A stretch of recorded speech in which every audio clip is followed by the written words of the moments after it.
Avis vascular center మన దేశంలోనే the best varicose vein hospital.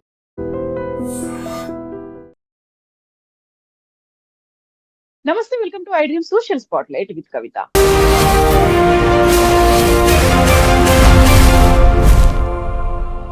నన్ను ఇరాన్ చంపాలని చూస్తుంది, నేను చూస్తూ ఊరుకోను. 1000 మిసైళ్లతో ఇరాన్ ని లేకుండా చేస్తాను. ఏడాది పాటు మిసైళ్ల వర్షం కురిపిస్తూనే ఉంటాను. శాంతి చర్చలు ముగిశాయి, ఇక సీజ్ ఫైర్ అనేది లేదు అంటూ డొనాల్డ్ ట్రంప్ తీవ్ర స్థాయిలో వ్యాఖ్యలు చేశారు. దీనికి ఇరాన్ కూడా అంతే స్థాయిలో ప్రతిస్పందించింది. ఈ యుద్ధానికి అంతం అనేది లేదా, ఫుల్ స్టాప్ అసలు ఉండని పరిస్థితి ఏర్పడిందా? మనతో పాటుగా ఉన్నారు జియో పొలిటికల్ ఎక్స్పర్ట్ గిరిధర్ మామిడి గారు.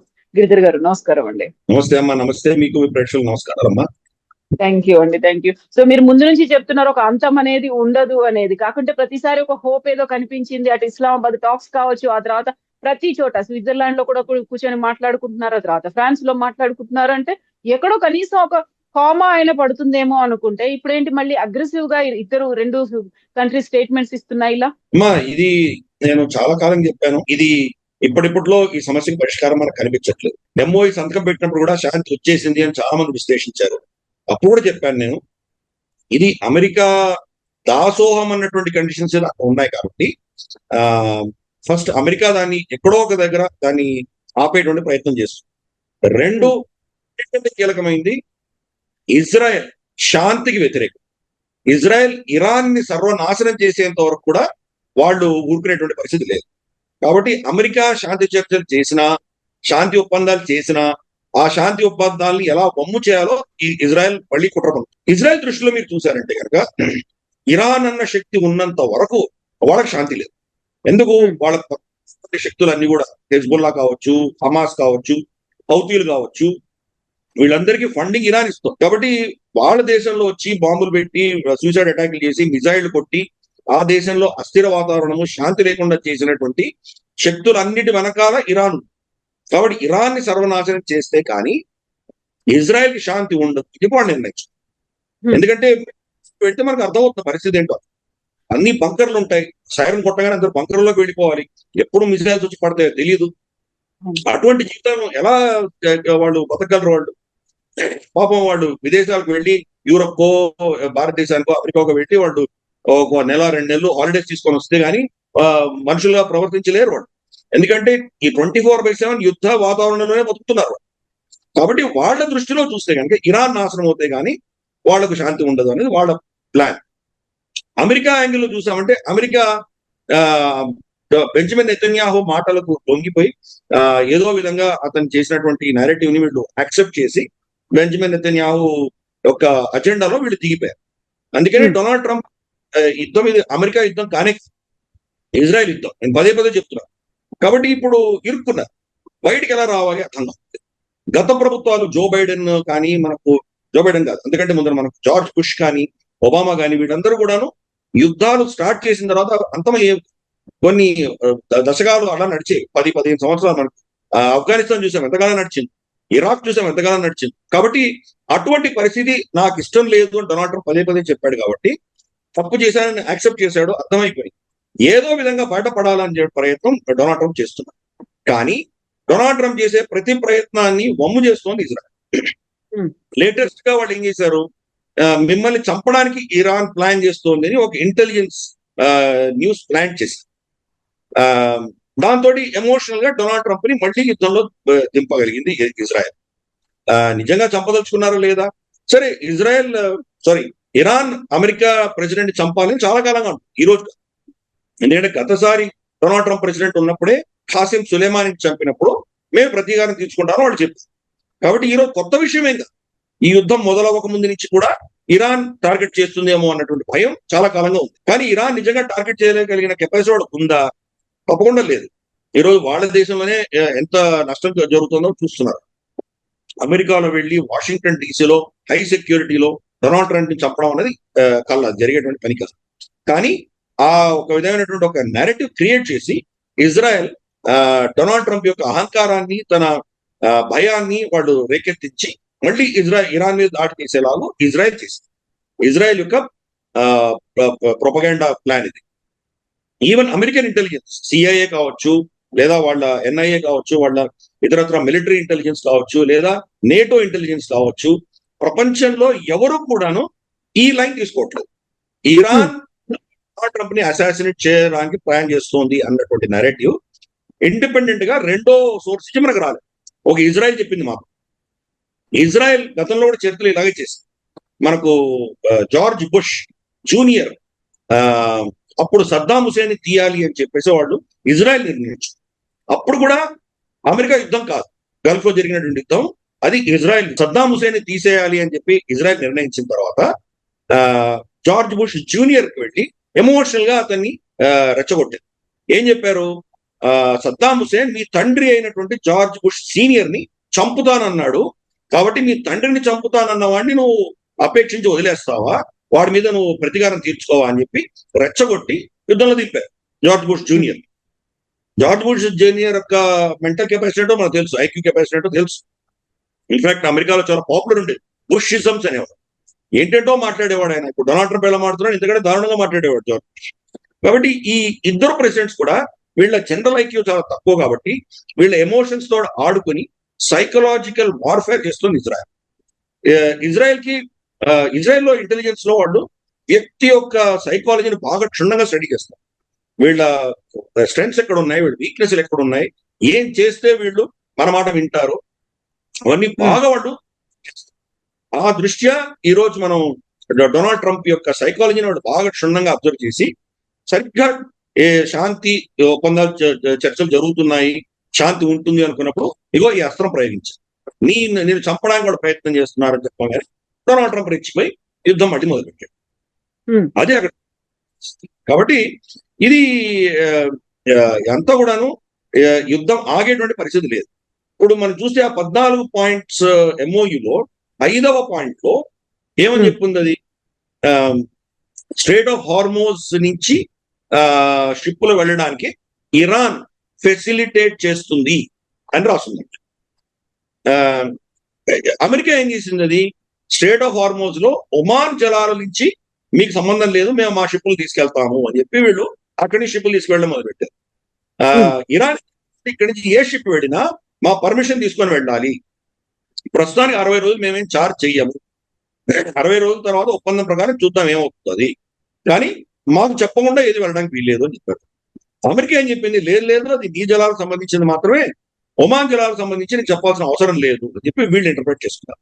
కానీ 5వ పాయింట్ లో చాలా స్పష్టంగా రాస్తుంది, అది ఇరాన్ ఫెసిలిటేట్ చేస్తుంది అని రాస్తుంది. అది అమెరికా ఒప్పుకుంది, కానీ దానికి కొత్త పరిభాష కూడా మొదలుపెట్టింది. 3 రోజులు ఇలాగే వాళ్ళు షిప్పులు తీసుకెళ్లారు. డొనాల్డ్ ట్రంప్ ఏమనుకున్నాడంటే, ఒకసారి ఇది కనుక నార్మలైజ్ అయిపోయిందంటే రేపు ఇరాన్తో చర్చలు చేసినప్పుడు షరతులు ఒప్పుకోకపోయినా కానీ కూడా ఈ పాటికి నువ్వు ఉంటూ మా పాటికి మేము ఒమాన్ జలాల నుంచి తీసుకువెడతామని చెప్పి ఒక ప్రాసెస్ పెట్టేసుకోవచ్చు. అది ఇరాన్ కి సరిపోదు, ఎందుకంటే ఇరాన్ వాళ్ళకు ఉన్నటువంటి ఏకైక బ్రహ్మాస్త్రం హార్మోజ్ జలసంధి. హార్మోజ్ జలసంధి వాడు కంప్లీట్ దిగ్బంధనం చేస్తే కనుక తప్పనిసరిగా అమెరికా కాళ్ళబేరానికి రావాల్సింది. కాబట్టి వాడు దాన్ని ఒప్పుకోవడం. 3 రోజులు వార్నింగ్ ఇచ్చిన 4వ రోజు అటాక్ చేశారు. కానీ ఈ మొత్తం వెస్ట్ లో నేరేటివ్ అంతా ఏం నడుస్తుందంటే, సీజ్ ఫైర్ వైలేషన్ ఇరాన్ చేసింది కాబట్టి దాన్ని రిటాలియేట్ చేశామని అడుగుతుంది. Actual cease fire violation America చేసింది. నేను ఈ అంశం కొన్ని ఛానల్స్ లో మాట్లాడినప్పుడు నన్ను టార్గెట్ చేశాను. నువ్వు ఒక జిహాద్, ఇరాన్ నువ్వు వెనకేసుకొస్తున్నావా? నాకు ఇరాన్ మిత్రుడుగా అమెరికా మిత్రుడుగా నాకు నా దేశం నాకు ముఖ్యం. కానీ ఇక్కడ జరుగుతున్న విషయాలు నేను చెప్తాను. మనం ఇండిపెండెంట్ అబ్జర్వర్ చూస్తే కనుక ఈ 14 పాయింట్ల ఒప్పందం ఉందా లేదా? ఉంది అంటే కనుక అమెరికా దాన్ని ఉల్లంఘిస్తారు. అలాగే ఇవ్వాల్సినటువంటి వాళ్ళ అసెట్స్ ఫ్రీజ్ చేసినటువంటి ఫండ్స్ రిలీజ్ చేయలేదు ఇంతవరకు. ఈ షరతులన్నీ మీరు కనుక మీరు తీరిస్తే కనుక, ఇవన్నీ పాటిస్తే అప్పుడు మేము మిగతా అంశాలు చర్చిస్తాము, న్యూక్లియర్ అంశాలు మిగతా అంశాలు చర్చిస్తాము అని దాన్ని స్పష్టంగా రాస్తుంది. ఇవి చేయకుండా అవి చేస్తే కనుక ఏమవుతుంది అది? కాబట్టి ఇవి జరగకుండా ఇజ్రాయెల్ ఆపుతుంది. అదొకటి. రెండవది, అమెరికా ఈరోజు పెద్ద ఎత్తున యుద్ధం చేసే కెపాసిటీ లేదు వాళ్ళ దగ్గర. వాళ్ళ దగ్గర యాంటీ మిజైల్ బ్యాటరీస్ కానీ, మనకు థార్డ్, తర్వాత మనకు ప్యాట్రియట్ మిజైల్స్, ఐరన్ డోములు, డేవిడ్ స్లింగులు, దానికి కావాల్సిన మిజైల్స్ అన్ని కూడా ఖర్చు అయిపోయినాయి. మొదటి 3-4 వారాల్లోనే ఖర్చు అయిపోయింది. ఎంత ఖర్చు అయినాయి? రాబోయే 9 సంవత్సరాలు 10 సంవత్సరాల ప్రొడక్షన్ ఆల్రెడీ ఖర్చు పెట్టారు. ఇప్పుడు మళ్ళీ యుద్ధం చేసే పరిస్థితులు లేరు. అందుకనే వాళ్ళకి యుద్ధ విరామం కావాలి. ఒక వారం 2 వారాలు అయిన తర్వాత కొంచెం బలం పుంజుకున్న తర్వాత మళ్ళీ యుద్ధం చేస్తారు. ఒక రోజు 2 రోజులు గొడవలు పెట్టుకుంటారు, మళ్ళీ వదిలేస్తారు, మళ్ళీ ఒక వారం రోజులు అయిన తర్వాత మళ్ళీ గొడవ. సో కంటిన్యూస్ గా యుద్ధం చేసే కెపాసిటీ లేదు కాబట్టి అప్పుడప్పుడు అడపాదడప కొడుతూ ఉంటారు, వాళ్ళు రిటాలియేట్ చేస్తుంటారు. ఇదే జరగబోతుంది. అమెరికా ఇంకొక ప్రాబ్లం ఏంటంటే అక్కడ ఎలా అక్కడి నుంచి బయటపడాలి, అమెరికా పోయినట్టు బయట తెలియకుండా ఎలా గెలిచినట్టు బయటకు పడాలి, అది జరిగేటువంటి పని కాదు. కాబట్టి ఈ రోజు అమెరికా ఇజ్రాయెల్ కలిసి ఏం నిర్ణయించాయంటే ఏదో విధంగా ఇటువంటి సీజ్ ఫైర్ వైలేషన్ చేసుకుంటూ ప్రతి వారానికి ఒకసారో 2 వారాలకు ఒకసారో వాళ్ళ క్రిటికల్ అసెట్స్ అన్ని పొడదాము అని నిర్ణయించుకున్నారు. సో వాళ్ళ శక్తిని క్షీణించే దిశగా వీళ్ళు ప్రయత్నాలు చేస్తారు. గత 2 రోజులుగా జరిగిన దాడుల్లో మనం చూసాము, ఇంక్లూడింగ్ చాబహార్ కొట్టారు. చాబహార్ లో ఉన్న కమాండ్ కంట్రోల్ టవర్స్ ని ఇన్ఫ్రాస్ట్రక్చర్ ని బాగా గణనీయంగా దెబ్బ కొట్టారు. చాబహార్ మన అధీనంలో మనం మేనేజ్ చేస్తున్నాం. అఫ్ కోర్స్ దాని ఓనర్షిప్ ఇరాన్ దేది, కానీ దాని మేనేజ్మెంట్ భారతదేశం చేతిలో ఉంది. దాన్ని కొట్టారు. అంటే రేపటి రోజు దీన్ని బైపాస్ చేస్తూ సెంట్రల్ ఏషియా నుంచి వచ్చేటువంటి ఏవైతే రవాణా ఉంటుందో దానికి గండు కొడుతోంది అమెరికా.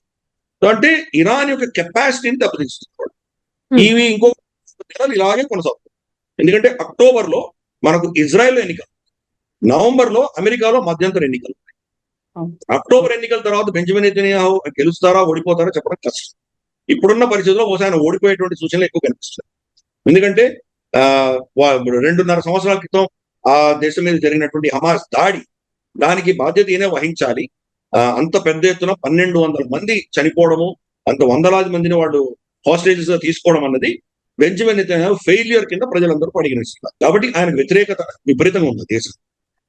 సరే హమాస్ ని నాశనం చేశాడు ఆయన, మళ్ళీ హాస్టేజెస్ వెనక్కి తీసుకొచ్చాడు, హిజ్బుల్లాని బాగానే కొడుతున్నాడు, ఇది కొంత ఆయన పాజిటివ్ అయినా కానీ ఇరాన్ విషయం వచ్చేసరికి మళ్ళీ ప్రజల్లో అమెరికా ఇరాన్ తోటి మైత్రి చేసుకుంటోంది కాబట్టి బెంజమిన్ నెతన్యాహు దౌత్యం ఫెయిల్ అయింది అన్నటువంటి నెరేటివ్ ఆపోజిషన్ పార్టీ ముందు తీసుకెళ్తాం.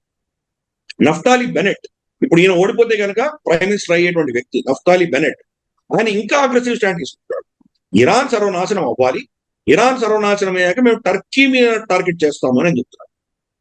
అంటే బెంజమిన్ నెతన్యాహు కంటే కూడా ఇంకా హాకిష్ గా, ఇంకా అగ్రెసివ్ గా ఆయన మాట్లాడు. కాబట్టి బెంజమిన్ నెతన్యాహు చేయవలసినంత పని చేయట్లేదు అన్న నెరేటివ్ కూడా ప్రజల్లో పెడతాం. కాబట్టి బెంజమిన్ నెతన్యాహు ఇప్పుడు యుద్ధం ఆపేసో ఇప్పుడు యాక్షన్ ఆపేస్తే కనుక ఓడిపోవడం ఖాయం. కాబట్టి ఏదో విధంగా యుద్ధాన్ని కొనసాగించాలి.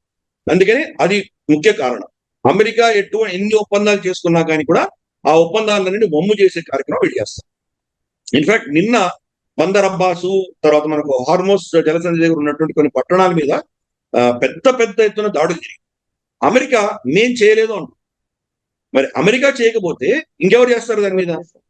రెండే చేయాలి. గల్ఫ్ దేశాలు చేస్తుంటారు, మనకు యుఏఈనో లేకపోతే మనకు సౌదీనో చేయాలి, లేదా ఇజ్రాయెల్ చేస్తుంది. ఎవరు చేశారో తెలియదు. కాబట్టి అమెరికా చేయనటువంటి పని ఇజ్రాయెల్ కోసం చేసేస్తాం. ఈ అవకాశం రేపు రాకపోవచ్చు. నిజంగా సీజ్ ఫైర్ వచ్చి శాంతి ఒప్పందాలు కనుక కొలిక్కి వచ్చాయంటే మళ్ళీ ఇజ్రాయెల్ కి ఇటువంటి అవకాశం రావడానికి ఒక దశకం పట్టొచ్చు, 10 ఏళ్ళు పట్టొచ్చు. అంత లోపల ఆ అడ్వాంటేజ్ వాళ్ళు కోల్పోవడానికి సిద్ధంగా లేరు. కాబట్టి అమెరికా పేరిట అమెరికా చేస్తోంది అని చెప్పి ఇజ్రాయెల్ చేసినా మనం ఆశ్చర్యపడాలి. ఇది అక్కడ జరుగుతుంది. కాబట్టి ఈ యొక్క పరిస్థితి అంతా కూడా వొలటైల్ ఉంటుంది. ఎప్పుడు ఇందాక చెప్పినట్టు ఇజ్రాయెల్ ఎన్నికలు, 2 అమెరికా ఎన్నికలు, నవంబర్లో అమెరికా ఎన్నికలు వస్తాయి. అమెరికా ఎన్నికల ముందర సరెండర్ అయ్యాడు డొనాల్డ్ ట్రంప్, ఇరాన్ ముందర మోకరిల్లాడు అన్నటువంటి ఒక నెరేటివ్ ఆ దేశంలో ఉండకూడదు. కాబట్టి నేను కొడుతూనే ఉన్నాను, నేను 1000 బాంబులు వేస్తాను, అది చేస్తాను, ఇది చేస్తాను, నన్ను చంపినా కానీ వాళ్ళని నాశనం చేయమని చెప్పాను. ఇవన్నీ డ్రామాలు ఎందుకు ఆడుతున్నాడంటే అతను ఎన్నికల కోసం, ఎన్నికలు వచ్చేంత చాలా టఫ్ స్టాండ్ తీసుకున్నట్టు, ఇరాన్ వ్యతిరేకంగా పోరాడుతున్నట్టు తన మాగా సపోర్టర్స్ కి చూపించాలి కాబట్టి ఇది చేస్తుంటారు. కానీ యుద్ధం చేసే కెపాసిటీ లేదు కాబట్టి వారానికోసారో 2 వారాలకోసారో 2 రోజులు బాంబులు వేసి ఊరుకుంటారు. ఇదే అక్కడ జరుగుతున్నట్టు. అతను వస్తున్నప్పుడు ఫ్లైట్ లో అతను ఒక ప్రశ్న వేశారు, పెద్ద ఎత్తున ఫుల్ స్కేల్ వార్ యుద్ధం మీరు ఇరాన్ తోటి మళ్ళీ మొదలు పెట్టారా అని డొనాల్డ్ ట్రంప్ ని అడిగితే ఆయనకు నోటికి బుర్రకి నోటికి మధ్యలో గ్యాప్ ఉండదు, మనసులో ఏదొస్తే చెప్పేస్తారు. ఫస్ట్ స్టేట్మెంట్ ఆయన ఇచ్చిన స్టేట్మెంట్ ఏంటంటే ఐ డోంట్ నో అన్నాడు. అన్న తర్వాత జస్టిఫికేషన్ ఇచ్చుకున్నాడు. నో వాళ్ళు రాక్షసులు, వాళ్ళు అట్లా ఇట్లా, నేను నమ్మలేని వాళ్ళను, కాబట్టి వాళ్ళు లయర్స్, చీటర్స్ అవన్నీ తర్వాత చెప్పాడు. కానీ మొట్టమొదటి రియాక్షన్ ఐ డోంట్ నో, అంటే ఆయనకి తెలియదు అనేది నిజంగా ఒప్పుకున్నాడు. ఈ యుద్ధం ఎందుకు చేస్తున్నాడో తెలియదు ఆయనకి, ఎలా ఆపాలో తెలియదు, దీన్ని ముందుకెళ్ళి తీసుకువెళ్ళాలా, వెనక్కి తీసుకువెళ్ళాలా, చర్చలు చేయాలా, చేయకూడదా అని తెలియట్లేదు. స్టేటస్ కో అలాగే ఉంచాలా అనేది కూడా ఫ్యూజ్ స్టేట్ లో నడుస్తుంది వీళ్ళ దౌత్యం. సో ఇప్పుడు ఆ స్టేటస్ కో అనేది ఉంటుందా అంటే అలాంటి పరిస్థితి లేదు. యుద్ధం ఉందా అంటే చెప్పలేరు, ఆగిపోయిందా అంటే చెప్పలేరు, శాంతి చర్చలు కొనసాగుతాయా అనేది తెలియదు, సీజ్ ఫైర్ ఉంటుందా లేదా తెలియదు. బట్ 3 దేశాలు మాత్రం ఒక ఇంటెన్సిటీ అనేది కనిపిస్తోంది, ఒక క్రైసిస్ అనేది ప్రపంచం అంతా చూస్తోంది. ఇది ఇలాగే కంటిన్యూ అవుతే ప్రపంచవ్యాప్తంగా ఉన్నటువంటి పరిస్థితులు ఏమవుతాయి మరి? ఏమన్నా అవనివ్వండి, దానికి వాళ్ళకేం పట్టింది? వాళ్ళకి ప్రపంచంలో పేదరికం పెరిగితే పెరిగింది, ఏమవుతుంది? వాళ్ళ డిఫెన్స్ ఇండస్ట్రియల్ కాంప్లెక్స్ కి ఆర్డర్స్ వస్తున్నాయా లేదా? ఇప్పుడు ఈ దేశాలన్నీ కూడా వాళ్ళ దగ్గర పేట్రియట్, తర్వాత ఈ ఐరన్ డోమ్లు, ఈ మిసైల్స్ అని కొనుక్కుంటున్నాయి కదా. సౌదీ అరేబియా కొనుక్కుంటుంది, యుఏ కొనుక్కుంటుంది, ఒమాన్ కొనుక్కుంటుంది, అందరూ కొంటున్నారు కదా. వాళ్ళకి యుద్ధం వల్ల వాళ్ళకి లాభాలు వచ్చినాయి కదా. అమెరికా అంతా కూడాను వాళ్ళ లాబీస్, వాళ్ళ 4 ఏదో స్తంభాలు ఉన్నాయో ఆ స్తంభాల ఆధారంగా నడుస్తుంది అమెరికా. మొట్టమొదటిది మీ డిఫెన్స్ ఇండస్ట్రియల్ కాంప్లెక్స్, రెండవది మీ ఫార్మాస్యూటికల్ ఇన్సూరెన్స్, మూడవది మీ ఆయిల్ ఇండస్ట్రీ, 4వది బ్యాంకింగ్ అండ్ డాలర్. ఈ 4 స్తంభాలు అమెరికా నడుస్తుంది. మిగతా ప్రజలు ఏమైనా వాళ్ళకి అనవసరం. వాళ్ళ ప్రజల్లో ధరలు పెరిగి వాళ్ళు నిరుద్యోగులు అయితే కనుక నిరుద్యోగ భత్యం ఇస్తారు కదా వాళ్ళకి సోషల్ సెక్యూరిటీ నోరు ముగించడానికి. అందుకనే మనకు అమెరికాలో ఎప్పుడు కూడా పెద్ద ఎత్తున ఆకలి ధర్నాలు ఇవేం జరగవు. వాళ్ళకన్నీ ఫ్రీగా ఇచ్చేసి నోరు ముగిస్తారు. మిగతా ఈ రోజు వాళ్ళ స్టాక్ మార్కెట్ చూస్తే కనుక టాప్ 7 కంపెనీస్ మినహాయిస్తే మిగతా స్టాక్స్ ఏం పెద్దగా పైకి వెళ్ళట్లేదు, అన్ని డౌన్ లోనే ఉన్నాయి. కానీ ఆ top 7 technology companies, Nvidia, Microsoft, Apple, Google, Amazon, ఏవైతే ఇట్లాంటి ఉన్నాయో అవన్నీ పెరుగుతున్నాయి. ఇవన్నీ కూడాను లాబీకి సంబంధించినటువంటి నెరేటివ్ వీళ్ళందరూ బిల్డ్ చేస్తారు. ఎలాన్ మస్క్ కానీ వీళ్ళందరూ కూడా ఈరోజు ఆర్టిఫిషియల్ ఇంటెలిజెన్స్ ని ఇరాన్ యుద్ధంలో వాడేటువంటి ప్రయత్నాలు వాళ్ళు చేస్తున్నారు. కాబట్టి ఇవన్నీ ఎవరో ఒక బకరా దొరకాలి వాళ్ళకి, వాళ్ళ మీద వీళ్ళ అస్త్రాలు, వీళ్ళ టెక్నాలజీ అంతా ఉపయోగిస్తారు. కాబట్టి ప్రపంచంలో పేదరికం వస్తే ఏంటి, ఆ ఆహారం లేకపోయి అందరూ అలమటిస్తే వాళ్ళకేంటి, దానివల్ల వాళ్ళకి ఏం పట్టదు. వాళ్ళ ఇంట్రెస్ట్ వాళ్ళు కాపాడుకుంటున్నారు లేదా, వాళ్ళ లాభాలు వస్తున్నాయా లేదా, వాళ్ళ ఆస్తులు పెరుగుతున్నాయా లేదా, అది వాళ్ళకి ముఖ్యం. అందుకని కొంత మధ్యలో ఇది ఒక స్థాయి దాటిపోయిన తర్వాత యుద్ధం ఆపేశాడు. యుద్ధం ఆపేగానే చమురు ధర పడిపోయింది, $60 $70 పడిపోయింది. పడిపోగానే చూడలేదు యుద్ధం ఆపేసాను, అసలు నార్మల్ అయిపోతుంది అని చెప్పాడు అందరికి. అందరూ సంతోషించారు, వాణిజ్యం మొదలెట్టారు, అన్ని జరిగాయి. మళ్ళీ యుద్ధం చేస్తారు, మళ్ళీ 80కి పెరిగింది, 80-85 పడిపోతుంది. సో ఇది వాళ్ళ పెట్రోలియం లాబీ, ఏదైతే ఆయిల్ లాబీ ఉందో వాళ్ళ లాభం. సో అందుకని ఈ 4 పిల్లర్స్ లో ఎవరు లాభపడుతున్నారని మనం చూడాలి. వాళ్ళ దాని ఆధారంగానే వీళ్ళ నిర్ణయాలన్నీ కూడా ఉంటాయి. ఫార్మస్యూటికల్ లాబీ మీ రోగాల మీద వాళ్ళు చేసే రీసెర్చ్ అంతా మీ రోగ నివారణకు చేయరు, మీ రోగాన్ని మేనేజ్ చేయడానికి చేస్తారు. వాళ్ళకు బానిసగా ఉండాలి. వ్యాక్సిన్స్, మనకు అవసరం లేని వ్యాక్సిన్స్ కూడా మన మీద రుపుతారు. మనం చూస్తే ఎక్కడో ఆఫ్రికాలో 1000 మంది చచ్చిపోతారు ఏదో చిన్న రోగం వచ్చి. WHO మ్యాండేట్ చేస్తుంది ప్రపంచవ్యాప్తంగా అందరికీ ఈ వ్యాక్సిన్ ఇవ్వాలి. మా చిన్నప్పుడు అలాగే మీ చిన్నప్పుడు కూడా ఓసారి 3 or 4 వ్యాక్సిన్లు వేసుకునేవాడు. మా చిన్నప్పుడు అయితే 2 వ్యాక్సిన్ తెలుసు. ఈ రోజు అపోలో వెబ్సైట్కి వెళ్ళి చూడమ్మా, మొదటి 2 సంవత్సరాల్లో మన పిల్లలకి 30 పైచిలకు వ్యాక్సిన్లు వేస్తున్నారు. ఎందుకంత వేస్తున్నారు? WHO మ్యాండేట్ చేస్తుంది. దాంట్లో సగం పైగా రోగాలు మన దేశంలో లేవు, అయినా అందరూ వేసుకోవాల్సిందే. ఈ రోజు కొత్తగా తల్లి అయినటువంటి చిన్నపిల్లల్ని, ఆడపిల్లల్ని అడగమ్మా, ఎందుకమ్మా ఇన్ని వ్యాక్సిన్లు ఇస్తున్నావు అని భయం. ఈ వ్యాక్సిన్ అయిపోతే మా పిల్లవాడు చచ్చిపోతాడేమో, మా పిల్ల చచ్చిపోతాడేమో భయం. ఆ భయం క్రియేట్ చేశారు. అందుకని ప్రపంచం అంతా ఈ 4 వర్టికల్స్ శాసిస్తున్నాయి. డిఫెన్స్ ఇండస్ట్రీ కాంప్లెక్స్ ఈ రోజు యుద్ధం ఆపడానికి సిద్ధంగా లేరు, కానీ వాళ్ళు అంత పెద్ద మోతాదున వాళ్ళు వెపన్స్ కూడా ఇవ్వలేకపోతున్నారు. కాబట్టి అడపా దడపా ఇవే నడుస్తుంటాయి. ఓ వారం రోజులు శాంతి ఉంటుంది, తర్వాత 2 రోజులు 3 రోజులు కొట్టుకుంటారు, మళ్ళీ ఓ వారం 10 రోజులు శాంతి ఉంటుంది. ఈ మధ్యలో డొనాల్డ్ ట్రంప్ తను ఇచ్చే ప్రతి స్టేట్మెంట్ కి కూడా మార్కెట్ స్పందిస్తోంది. కాబట్టి తన కొడుకు, తన కుటుంబము, తన అల్లుడు వీళ్ళందరూ సొమ్ము చేసుకుంటారు, స్పెక్యులేషన్, ఓపెన్ కరప్షన్ చేసుకుంటారు హ్యాపీగా, millions and millions of dollars సంపాదించుకుంటారు. సో ఇది అక్కడ జరుగుతున్న విషయం. డొనాల్డ్ ట్రంప్ చేతిలో లేదు, డొనాల్డ్ ట్రంప్ ఏం చేస్తున్నాడో తెలియట్లేదు, ఏం చెయ్యాలో తెలియదు. స్కెచ్, కథ, స్క్రీన్ ప్లే, డైరెక్షన్ అంతా కూడా బెంజమిన్ నెతన్యాహు నడిపిస్తున్నాడు. కాబట్టి బెంజమిన్ నెతన్యాహు యుద్ధం ఆపాలి అనుకున్నంత వరకు యుద్ధం ఆగదు. బెంజమిన్ నెతన్యాహు ఆపితే కనుక తాను ఓడిపోతాడు. కాబట్టి ఈ యుద్ధం ఇప్పట్లో ఆగేటువంటి పరిస్థితి లేదు. ప్రపంచం కొట్టుపోతే వాళ్ళకేంటి, దానివల్ల వాళ్ళకి ఏ నష్టం లేదు.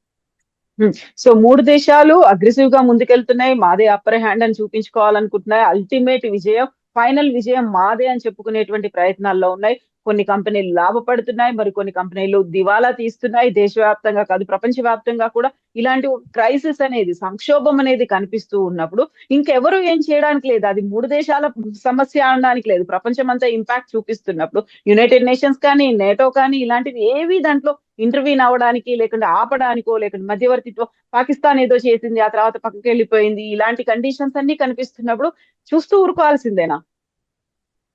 అంటే ఎవరేం చేయగలరమ్మా? పాకిస్తాన్ చేసే స్తోమత శక్తి వాళ్ళ దగ్గర ఉందా? వాళ్ళని అమెరికా వాడుతుంది. నేను మీ ఛానల్లోనే, మీ షోలోనే ఇది గతంలో కూడా చెప్పాను. నేను పాకిస్తాన్కి అంత సీన్ లేదు, పాకిస్తాన్ వాడుకుంటుంది అమెరికా. కాబట్టి పాకిస్తాన్ మాట ఇరాన్ వింటుందా, పాకిస్తాన్ మాట అమెరికా వింటుందా? వీళ్ళిద్దరికి చెప్పి యుద్ధం చేశారా, వీళ్ళకి చెప్పి యుద్ధం ఆపారా, వీళ్ళు చెప్పి మళ్ళీ యుద్ధాన్ని మొదలు పెట్టారా? కాబట్టి పాకిస్తాన్ అనేది జస్ట్ ఒక జోకర్, అంతకుమించి ఏమి లేదు. యునైటెడ్ నేషన్స్, మనకు ఒక సామెత ఉంటుంది, రాజు చనిపోతే కనుక మనం స్టేట్మెంట్ ఏమి ఇస్తాం? The king is dead, long live the king అంట. రాజు చచ్చిపోయిన తర్వాత లాంగ్ లివ్ ఏంటి అంటే, రాజు చనిపోయిన రాచరికం ఎల్లకాలం ఉండాలి. అలాగే United nations is dead, long live the UN. అది యుఎన్ ఎప్పుడు చచ్చిపోయింది, దానికి శక్తి లేదు, పాడు లేదు. ఇన్ని యుద్ధాలు గత దశకంలో 10-15 సంవత్సరాలు చూడమ్మా, ఒక్క యుద్ధాన్ని ఆపగలిగారా? ఒక్క యుద్ధం యునైటెడ్ నేషన్స్ పర్మిషన్ తీసుకొని ఎవరైనా యుద్ధం చేశారా? యుద్ధాలు చేసిన వాళ్ళకి వ్యతిరేకంగా యునైటెడ్ నేషన్స్ ఏమైనా చర్యలు తీసుకోగలిగిందా? మనం పాకిస్తాన్ సరిహద్దుల సార్వభౌమత్వాన్ని ఉల్లంఘించి వెళ్ళి మనం బాలాకోట కొట్టొచ్చాం. మన వ్యతిరేకంగా ఏమైనా ఒక ఇవ్వగలిగిందా యునైటెడ్ నేషన్స్? అలాగే మనకు శ్రీలంకలో ఎల్టీటీని ఊచకోత కోసి ప్రభాకర్ అని తన కొడుకుని యుద్ధ ఖైదీలుగా తీసుకున్నటువంటి కొడుకుని కూడా చంపేశారు. మానవ హక్కుల ఉల్లంఘన చేశారు. వాళ్ళకి వ్యతిరేకంగా స్టేట్మెంట్ యునైటెడ్ నేషన్స్ జనరల్ అసెంబ్లీలో పాస్ చేశారు. ఆ రెజల్యూషన్ లో మనం కూడా శ్రీలంకకు వ్యతిరేకంగా ఓటేశాం. శ్రీలంక దాన్ని ఏమైనా పట్టించుకో, ఆ పేపర్ని చింపి పడేసి దానికి ఏమైనా బేఖాతరు చేసి దాని లెక్కపత్రం ఉంటుంది. అలాగే మనం చూస్తే కనుక ఇక్కడ బెంజమిన్ నెతన్యాహు మీద అరెస్ట్ వారెంట్ ఇష్యూ, ఆయన ఏమైనా పట్టించుకుంటున్నాడా? అన్ని దేశాలు తిరుగుతున్నాడు కదా, అమెరికా పెడుతున్నాడు, అన్ని తిరుగుతున్నాడు. వ్లాడిమిర్ పుటిన్ వ్యతిరేకంగా అరెస్ట్ వారెంట్ ఎవరైనా ఇంప్లిమెంట్ చేయగలరా? అలాస్కాకి వెళ్ళాడు, డొనాల్డ్ ట్రంప్ కలిసి వచ్చాడు, మరి ఎందుకు అరెస్ట్ చేయలేదు అక్కడ ఆయన్ని? సో బలవంతుడిని యునైటెడ్ నేషన్స్ ఏమి చేయలేదు, ఈ విషయం అర్థం చేసుకోవాలి. కాబట్టి యునైటెడ్ నేషన్స్ ఏమి చేయలేదు. అమెరికా వాళ్ళ దగ్గర శక్తి ఉంది, వాళ్ళు చేయగలరు కాబట్టి వాళ్ళు చేస్తున్నారు. వాళ్ళకి వ్యతిరేకంగా నిలబడే శక్తి ఈ రోజు ప్రపంచంలో లేదు. Second most powerful country China తన మంచి మిత్రుడైనటువంటి నికోలస్ మడోరో అని అమెరికా ఎత్తుకుపోతే వీళ్ళు ఎవరైనా చేయగలిగారు? నోరు మూసుకొచ్చారు, ఏమైనా మాట్లాడారు? ఏం మాట్లాడలేదు. ఇంకో రెండవ పెద్ద దేశం, వాడికి ఇంపార్టెంట్, చాలా కీలకమైన దేశం ఇరాన్. ఇరాన్ మీద దాడులు జరుగుతుంటే చైనా ఏం చేయగలిగింది? వెనక నుంచి సాయం చేసి ఉండొచ్చు, వాళ్ళకి ఏదో డ్రోన్స్ ఇచ్చి ఉండొచ్చు, దానికి కావాల్సిన కాంపోనెంట్స్ ఇచ్చి ఉండొచ్చు, శాటిలైట్ ఇమేజ్ ఇచ్చి ఉండొచ్చు, ఇంటెలిజెన్స్ ఇచ్చి ఉండొచ్చు, ఇవన్నీ వెనక నుండి చేశారు. కానీ వాళ్ళ పక్షాన్ని ఈరోజు నిలబడలేదు కదా. రష్యా ఏమైనా నిలబడిందా? నిలబడలేదే. కాబట్టి ప్రపంచంలో అమెరికా బలం ఉన్నవాడు, ఈరోజు మత్స్యన్యాయం బలం ఉన్నవాడికి వ్యతిరేకంగా ఎవరు ఏమి చేయలేరు. కానీ మిగతా దేశాలన్నీ ఏం చేస్తున్నారంటే ప్రత్యామ్నాయం చూసుకుంటారు. మనకు 80% మన వంట గ్యాస్ ఖతార్ నుంచి వచ్చాయి. అందుకనే నూపూర్ శర్మ కేసులో, నూపూర్ శర్మ తప్పు చేయకపోయినా కానీ కూడా ఖతార్ మనల్ని ఏమో అంటుంది అని చెప్పి ఆ అమ్మాయిని పక్కన పెట్టేవలసిన పరిస్థితి చూసాము. దాసో మనాస్ వచ్చింది మనం, ఎందుకంటే మనకు మొత్తం ఇళ్లలో మనకు వచ్చేటువంటి గ్యాస్ అంతా ఖతార్ నుంచి వస్తుంది. కాబట్టి మన అవసరాల దృష్ట్యా మనం కొంచెం తగ్గాము. ఈ రోజు పరిస్థితి ఏంటి? అక్కడి నుంచి హార్మోస్ జలసంధి నుంచి ఒక్క షిప్ కూడా బయటికి రావట్లేదు అని చెప్పి మన ఇంట్లో గ్యాస్ లేకుండా పోయిందా? లేదు కదా. ఎక్కడి నుంచి తెచ్చుకుంటున్నాం? ఈరోజు అమెరికా నుంచి తెచ్చుకుంటున్నాం, లాటిన్ అమెరికా నుంచి తెచ్చుకుంటున్నాం, కెనడా నుంచి తెచ్చుకుంటున్నాం, యూఏఈ నుంచి తెచ్చుకుంటున్నాం. ఖతార్ కంప్లీట్ గా వెళ్ళిపోయింది, పక్కకి వెళ్ళిపోయింది. ఖతార్ నుంచి ఒక్క సిలిండర్ కూడా రావట్లేదు. సో ప్రత్యామ్నాయాలు చూసుకుంటాం. అలాగే మనకు UAE OPEC, organization of petroleum exporting countries, OPEC నుంచి బయటకు వచ్చారు. ఓపెక్ నుంచి బయటకు వచ్చిన తర్వాత వాళ్ళ ఇష్టం, ఎంత కావాలంటే అంత పంప్ చేయొచ్చు, ఏ ధరకు కావాలంటే ధరకు అమ్ముకోవచ్చు. అందుకనే మోదీ గారు అక్కడికి వెళ్ళి ఒప్పందం చేసుకున్నారు. ఈ రోజు మనకు అక్కడి నుంచి ఎంత చమురు కావాలంటే అంత చమురు మన దగ్గరకు వస్తుంది. అలాగే మన గ్యాస్ అక్కడి నుంచి తీసుకుంటున్నాం. సో ఈ గల్ఫ్ ఆఫ్ హార్మోస్ నిమిత్తం లేకుండా ఫుజియరా నుంచి మనం తెచ్చుకుంటున్నాం. మనకు ఒమాన్ గల్ఫ్ లో ఉన్నటువంటి ఫుజియరా నుంచి మనం తెచ్చుకుంటాం. ప్రత్యామ్నాయం చూసుకుంటాం. చైనా అదే చేసింది, అన్ని దేశాలు ప్రత్యామ్నాయాలు చూసుకుంటున్నాయి. కాబట్టి ఈరోజు గల్ఫ్ లో మీరు ఏదో కట్టుదిట్టం చేసి దాన్ని అస్త్రంగా వాడితే కనుక ప్రపంచం దానికోసం వెయిట్ చేయట్లేదు. వేరే ప్రత్యామ్నాయం చూసుకుంటున్నారు, వెళ్ళిపో. అమెరికా కెనడా మీద ఒత్తిడి తీసుకొచ్చి వాళ్ళని బెదిరిస్తే కనుక కెనడా ఊరుకోలేదు కదా. సరే, వాళ్ళ ఎకానమీ ఆల్మోస్ట్ 70% అనుసంధానం అయి ఉంది అమెరికాతో. ఈ రోజు దాని నుంచి బయటకు వచ్చేటువంటి ప్రయత్నం చేస్తున్నారు వాళ్ళు. చైనా తోటి, భారతదేశంతో, ఇతరత్ర దేశాలతోటి వాళ్ళు ఒప్పందాలు పెట్టుకుంటున్నారు వాళ్ళు. అలాగే నేటో, యూరోప్ కూడా అంతే. యూరోప్ క్రమేపీ అమెరికా మీద నమ్మకం కోల్పోయింది కానీ వాళ్ళు ప్రత్యామ్నాయం చూసుకుంటున్నారు. సైలెంట్ గా జరుగుతుంది. బ్రిక్స్ దేశాలు ఏం చేస్తున్నాయి? డాలర్ ని అస్త్రంగా మన మీద ఇంతకాలం వాడారు కాబట్టి మనం డాలర్ పక్కన పెట్టేసి డాలరేతర కరెన్సీలో మనం ట్రేడింగ్ చేసుకుంటున్నాం. బ్రిక్స్ దేశాలు కూడాను వాళ్ళ కరెన్సీలో ట్రేడింగ్ అవుతుంది. మనకు రూబెలు, రూపాయి, తర్వాత మన యువాన్, వీటితోనే ట్రేడింగ్ అవుతుంది. అలాగే మనం ఎవరితో ఒప్పందం చేసుకున్నా యూపీఐ, రూపే కార్డు, తర్వాత నాన్ డాలర్ ట్రేడే మనం ఒప్పుకుంటున్నాం. మియన్మార్ అధినేత మనకు ఢిల్లీకి వచ్చినప్పుడు మన ఇద్దరి మధ్యలో జరిగిన ఒప్పందంలో వాళ్ళ కార్ట్ ఏదో ఉంది వాళ్ళది, వాళ్ళ కరెన్సీను భారత రూపాయి కరెన్సీ, ఈ రెండు డైరెక్ట్ గా ట్రేడ్ చేసుకునే దానికి ఒప్పందం చేసుకున్నాం. మధ్యలో డాలర్ తీసేసాము.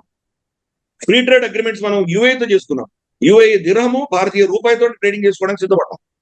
సో ప్రపంచం అంతా కూడా ప్రత్యామ్నాయాలు చూసుకుంటాం. డైరెక్ట్ గా అమెరికాని వ్యతిరేకించి, అమెరికాని ఢీకొని, అమెరికా వ్యతిరేకంగా నిలబడి యుద్ధం చేసే శక్తి, స్తోమత ఎవరికి లేదు కాబట్టి మెల్లిమెల్లిగా ఇటువంటి ఆల్టర్నేట్స్ చూసుకోవడం అనేది మొదలైంది. యూరోప్ లో కూడా ఈ రోజు డిఫెన్స్ బడ్జెట్ అంతా పెంచుకున్నారు. 5% వాళ్ళ జీడిపి పెంచుకున్నారు. గతంలో మేము యుద్ధాలు చేయము, మాకు కొత్త గొప్ప రక్షణ కావాలంటే అమెరికా చూసుకుంటుంది అన్నటువంటి పరిస్థితి నుంచి ఈరోజు అమెరికా మీద నమ్మకం పోయింది కాబట్టి ఆ దేశాలు వాళ్ళని పెంచుకుంటున్నారు. అమెరికా మళ్ళీ వీళ్ళ డిఫెన్స్ ఇండస్ట్రియల్ కాంప్లెక్స్ వాళ్ళ మీద ఒత్తిడి తీసుకొచ్చి మా దగ్గర కొనండి అంటే మెల్లిమెల్లిగా అమెరికా నుంచి కొనడం మానేసి వాళ్ళు కొనుక్కుంటారు. ఈ రోజు కెనడా 6 సబ్మెరీన్లకు ఆర్డర్ ఇచ్చింది. 6 సబ్మెరీన్లు ఆర్డర్ ఇస్తే అమెరికాకు ఆర్డర్ ఇచ్చి ఉండాలి నార్మల్గా. అమెరికాకి ఇవ్వలేదు, జర్మనీకి ఇచ్చారు. జర్మనీలో టిస్సాన్ కుర్పే అని చెప్పి కంపెనీకి ఇచ్చారు. అలాగే వాళ్ళు క్రమేపీ ప్రపంచం అంతా కూడాను అమెరికా నుంచి డీకప్పుల్ చేసి డీరిస్క్ చేసుకునే ప్రయత్నం అందరూ చేస్తారు. కాబట్టి దీనికి సమస్యకి ఎవరో కూర్చొని పెద్ద మనిషిగా కూర్చొని వీళ్ళిద్దరిని పక్కన కూర్చోబెట్టి ఏదో సంధి చేసేటువంటి రోజులు పోయినాయి. అవి జరగవు, చేసే శక్తి ఎవరికీ లేదు, అది జరగదు. ఇద్దరు ఎవరి మాట వినేటువంటి నైజం ఇద్దరికీ లేదు. పైపొచ్చి వీళ్ళిద్దరి కంటే ఎక్కువ బెంజమిన్ నెతన్యాహు కూర్చోన్నాడు కాబట్టి ఆ బెంజమిన్ నెతన్యాహు ఎవరు కూడా కన్విన్స్ చేసే పరిస్థితి లేదు. భారతదేశం ఇటువంటి ఊబిలో దిగదు, మనం ఈ చెత్తలో దిగము. చాలా మంది అడిగారు, మరి పాకిస్తాన్ చూడు ఎంత అద్భుతమైనటువంటి పాత్ర పోషిస్తుందో, మనం ఫెయిల్ అయ్యామన్నా. ఈరోజు మనం ఫెయిల్ అయ్యాము, పాకిస్తాన్ ఫెయిల్ అయిందా? ఏ ఒప్పందం జరిగినా డొనాల్డ్ ట్రంప్ దాన్ని గౌరవించడం మనకు తెలుసు. గౌరవించినప్పుడు మనం ఎందుకు అవమాసపాలు అవ్వాలి మనం? అందుకని మనం వెళ్ళలేదు. మనం క్వాయిట్ గా ప్రత్యామ్నాయాలు చూసుకుంటాం. ఈ రోజు ప్రపంచంలో భారతదేశాన్ని మించిన దేశం కొన్ని అంశాలు లేదు. రష్యా నుంచి మనం హైయెస్ట్ అమౌంట్ ఆఫ్ ఆయిల్ కొంటాం. అమెరికా నుంచి హైయెస్ట్ అమౌంట్ ఆఫ్ గ్యాస్ కొంటుంది. 2 శత్రు దేశాల దగ్గర నుంచి అదే సమపాళ్లలో ఇంపోర్ట్ చేసుకునే ఏకైక దేశం భారతదేశం. రష్యా మీద కొనుగోలు చేస్తే అమెరికా నుంచి కొనరు. ఫర్ ఇన్స్టెన్స్ చైనా ఉంది. లేదా అమెరికా నుంచి కొనుగోలు చేసేటువంటి యూరోప్ రష్యా నుంచి కొనదు. కానీ ఇద్దరి దగ్గర నుంచి కొనుగోలు చేసి మన అవసరాలు, మన ప్రజల అవసరాల దృష్ట్యా ఆలోచన చేసే పెద్ద దేశం భారతదేశం.